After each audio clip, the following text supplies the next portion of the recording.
Hello అండి, నేను మా Vishnuyendra Babu. Welcome back to VC media. Kamal Haasan Bharateeyudu 2 cinema ఈరోజు రిలీజ్ అయింది. ఈ సినిమా గురించి రివ్యూ చెప్పబోతున్నా.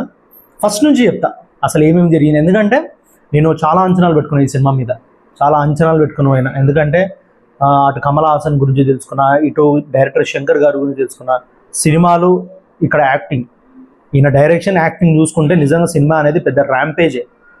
అట్లుండాలి సినిమా. అసలు సినిమా స్టార్టింగ్ థియేటర్కి పోయినా చూస్తాను, పోగానే ఫస్ట్ నార్మల్ క్రౌడే ఉన్నారు.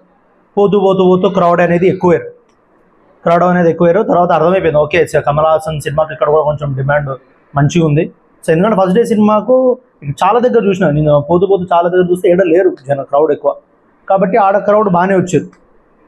సరే అనేది సినిమా విషయానికి వస్తే, సినిమా లోపలికి వినం. సినిమా విషయానికి వస్తే ఫస్ట్ ఒక ఎంట్రీ నుంచి ఫస్ట్ ఒక 10-15 మినిట్స్ ఒక సీక్వెన్స్ అనేది చాలా బాగా నడిచింది. ఎందుకంటే బయట ఒరిజినల్గా జరిగే కాన్సెప్ట్ ఏదైతే ఉందో, బయట కొన్ని రిజిస్ట్రేషన్ ఆఫీసులలో కానీ, లేకపోతే బయట గవర్నమెంట్ జాబ్స్ కానీ, అంటే ఎట్లా బిహేవ్ జరుగుతుంది, లంచం అనే ముసుగులో బయట ఎట్లా అన్యాయాలు జరుగుతున్నాయి, ప్రజలకు ఎట్లా మోసాలు చేస్తారు అనేది అది నిజంగా బయట జరిగేదే చూపించారు. అది చాలా బాగా అనిపించింది. ఒక మంచి కథాంశంతో ముందుకు సాగింది.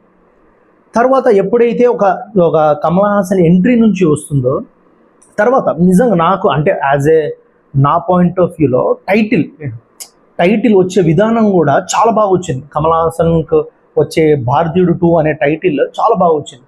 అది మీకు సినిమా చూస్తేనే అర్థమవుతుంది, కానీ నాకైతే ఆ టైటిల్ అయితే చాలా బాగా నచ్చింది, టైటిల్ వచ్చే విధానం. తర్వాత కమల్ హాసన్ వచ్చిన తర్వాత నుంచి ఆ ఫస్ట్ 10-15 మినిట్స్ నుంచి ఉండే ఇంపాక్ట్ అనేది మళ్ళీ తర్వాత రాలేదు. అంటే ఏదో నార్మల్ సాగిపోతుంది, చాలా బోరింగ్ అనిపించింది అంతగా. ఎందుకంటే మనకు చాలా అంచనాలు ఉన్నాయి, పెట్టుకున్నామని కాదు.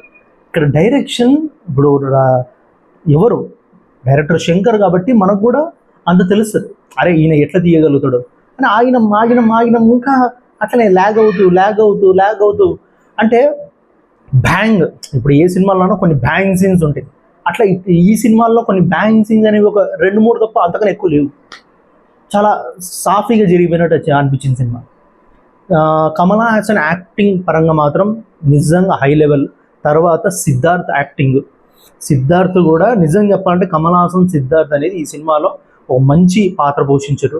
మిగతా సైడ్ ఫ్రెండ్స్ క్యారెక్టర్, తర్వాత రకుల్ ప్రీత్ సింగ్, తర్వాత ఇట్లా చాలా మంది క్యారెక్టర్స్ ఉన్నాయి, కానీ అంతగా వాళ్ళ క్యారెక్టర్కు తగ్గ ఇవి లేదా అంటే స్కోప్ లేదు అంతగానో వాళ్ళు. అక్కడ బాగా వచ్చింది, సిద్ధార్థ్కి బాగా వచ్చింది. కమల్ హాసన్కి నిజంగా చెప్పాలంటే ఇంకొంచెం బాగా చెయ్యొచ్చు. ఆ డైరెక్షన్ కాన్సెప్ట్ మంచిది, తీసుకున్న బేస్ మంచిది. ఎందుకంటే నేను నా నోరు జారి ఏదో స్టోరీ చెప్తా అని అందుకే నేను ఆపి చెప్తున్నా. ఎందుకంటే స్టోరీ అనేది ఎప్పుడు రివీల్ చేయొద్దు. కొన్ని సీన్స్ ఉన్నాయి, ఆ కొన్ని సీన్స్ అసలు ఎందుకు పెట్టినో అర్థం కాలేదు. అంటే ఇప్పుడు ఆ సీన్ పెట్టడం వల్ల ఆ సీన్కి ఒకటి ఎక్స్పెక్ట్ చేస్తారు, అరే ఈ సీన్ జరిగిందంటే నెక్స్ట్ ఏం సీన్ జరుగుతుంది. ఆ సీన్ జరగలేదు, ఆ సీన్ ఏదో చెప్పట్లేదు. ఎందుకంటే సినిమా చూస్తే మీకు అర్థమవుతుంది, ఒక సీన్ జరిగింది, అరే ఇట్లా జరిగిందంటే నెక్స్ట్ ఏంది, కమల్ హాసన్ ఏం చేస్తాడు అనే ఒక ఇంటెన్స్ ఉంటుంది. సో అది ఆ సీనే పెట్టలేదు, అసలు ఆ సీనే లేదు. కాబట్టి కొంచెం డల్ అయిపోయింది సినిమా అనేది. డైరెక్షన్ పరంగా చాలా డల్ అయిపోయింది. తర్వాత మ్యూజిక్ పరంగా చూసుకొని, మ్యూజిక్ అనేది కమల్ హాసన్ వచ్చినప్పుడు బాగానే వస్తుంది, కానీ అంతగా లేదు. అనిరుద్ధ్ నిజంగా చెప్పాలంటే నా లైఫ్లో చూసిన ద బిగ్గెస్ట్ డిజాస్టర్ బీజిఎం అనేది దీనికే కొట్టాడు. భారతీయుడు 2కే డిజాస్టర్ బీజిఎం అయితే కొట్టాడు అస్సలు. ఎందుకంటే మ్యూజిక్ అనేది ప్రతి సినిమాకు ఉంటుంది, నార్మల్ మ్యూజిక్ ఉండడం కాదు. ఒక సినిమాకు బీజిఎం అనేది ఎంత ఇంపార్టెంటో అంత ఇంపార్టెంట్. ఇప్పుడు ఎవరన్నా ఒక ఎలివేషన్ ఎంట్రీ సీన్స్, లేకపోతే ఒక మాస్ ర్యాంపేజ్ ఎంట్రీ సీన్స్ అని అనుకుంటే ఫస్ట్ మీకు గుర్తొచ్చే మ్యూజిక్ ఏది? కేజీఎఫ్. అంటే సినిమాని పక్కకు పడేసి మ్యూజిక్ పరంగా చూడండి ఫస్ట్. అంటే అట్లా గుర్తుండిపోవాలి, అరే ఎంట్రీ సీన్స్, అరే ఒక మాస్ సీన్స్, ఒక ఫైట్ సీక్వెన్స్కు బీజిఎం ఎట్లుండాలి. అనిరుద్ధ్కి ఉంది, కానీ అనిరుద్ధ్కి మళ్ళీ ఎందుకో ఈ సినిమాకు అంతగా తగ్గట్టు మ్యూజిక్ ఇవ్వలేదనేసి నా ఉద్దేశం, నా పాయింట్ ఆఫ్ వ్యూలో నాకు అనిపించింది. తర్వాత ఎటు డైరెక్షన్ కూడా నిజంగా ఫస్ట్ టైం శంకర్ గారు చాలా తక్కువలో ఇది చేసారు ఈ సినిమాని.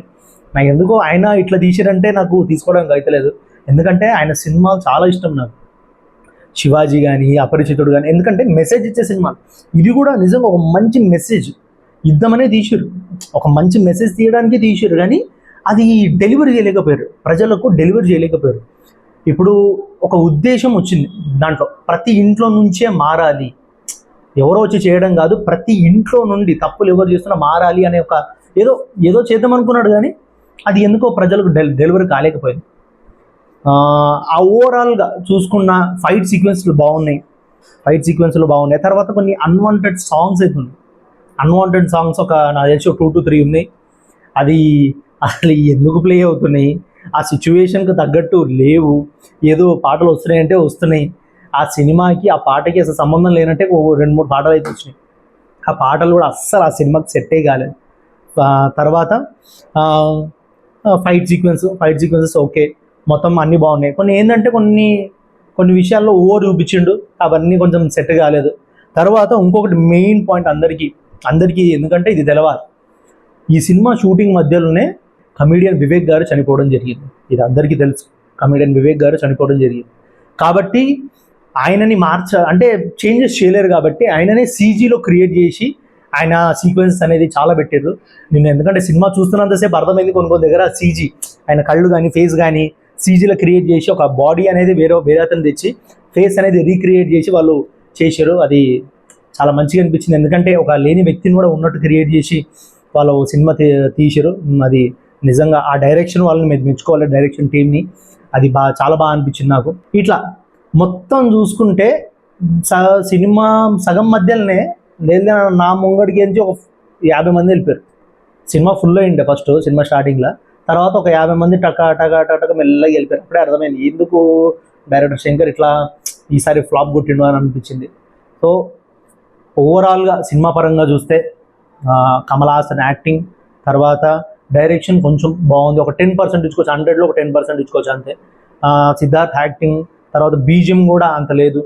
సో ఫైట్ సీక్వెన్సెస్ బాగున్నాయి అంతే, దానికి మించి ఇంకేం సినిమా అనేది ఏమి లేదు, నార్మల్గా ఉంది. తర్వాత పార్ట్ 2 అని పెట్టిండు, అంటే ఐ విల్ బి బ్యాక్ అని పెట్టిండు, అంటే ఒక పర్ఫెక్ట్ ఎండింగ్ కూడా ఇవ్వలేదు, ఇవ్వకుండా ఐ విల్ బి బ్యాక్ అనేసి పార్ట్ 3కి పోయిండు.